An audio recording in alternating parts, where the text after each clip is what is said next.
मंडला जिले में staff nurse अनिश्चितकालीन हड़ताल पर चली गई हैं। हड़ताल के चलते जिले में स्वास्थ्य सेवाएं प्रभावित हुई हैं। नर्सों ने चेतावनी दी है, जब तक सरकार उनकी मांग नहीं मानती हड़ताल खत्म नहीं होगी। नर्सों का कहना है हड़ताल में रहते हुए भी गंभीर मरीजों को वो अपनी सेवाएं देंगी। कांग्रेस विधायक डॉक्टर अशोक मर्सकोले भी नर्सों से मिलने पहुंचे। उन्होंने कहा, यदि कोई गंभीर मरीज पहुंचता है, नर्सें मानवता का ध्यान रखकर उनकी सेवा करें।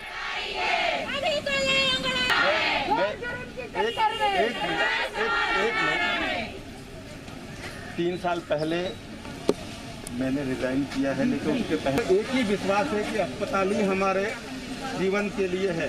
आपने अपनी जान की दिख रहा हूँ, मैं आपकी बातों को समझता हूँ, आपकी बात आप उसके लिए बाकायदा रहो। लेकिन जब इमरजेंसी आए, सर हम तैयार है। जब इमरजेंसी आए, बात हो रही है ना, हो गया उसके बाद कर लो उनका। हमारी कुछ 10-12 लंबित मांगे हैं जो कई वर्षों से लंबित पड़ी हैं, लेकिन सरकार का इसके तरफ ध्यान रहा ही नहीं है। हमने एक दिन का सामूहिक अवकाश लिया था, लेकिन उसके बाद भी सरकार तक हमारी मांगों को लेकर कोई सीरियस ही नहीं है हमारी मांगों को लेकर। इसलिए हमें मजबूरन आज अनिश्चितकालीन हड़ताल पे उतरना पड़ा है। जी बिल्कुल देंगे। हम अपनी मानवता को तो बिल्कुल नहीं भूलेंगे। जो हमारा काम है हम वो बिल्कुल करेंगे। किसी की जान से ज़्यादा बढ़ के कोई मांगे नहीं है, तो हम पहले वो काम करेंगे, लेकिन हम अपनी मांगों पर भी अड़े हुए हैं। सरकार ने तो बोला कि हम कोरोना वेरिएंट्स को 10-10 हजार रुपए देंगे, पर वो तो मुकर गई अपने वादों से। देना चाहिए ना उनको।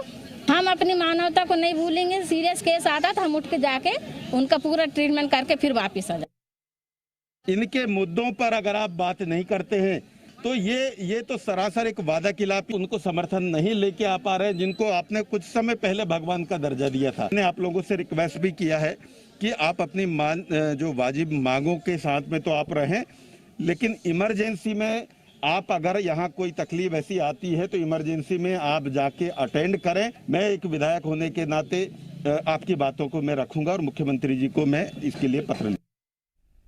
ग्वालियर में भी नर्सिंग एसोसिएशन की हड़ताल जारी है। हड़ताल के दूसरे दिन आज नर्सिंग एसोसिएशन ने कोविड के खिलाफ लोगों की सेवा करते हुए जान गंवाने वाले अपने साथी कर्मचारियों को याद किया।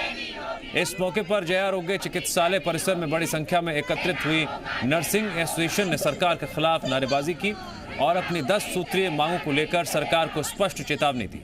यदि उनकी मांगों को समय रहते पूरा नहीं किया जाएगा तो आने वाले वक्त में उनका ये आंदोलन और अधिक उग्र होगा, जिसकी जिम्मेदारी सरकार की होगी।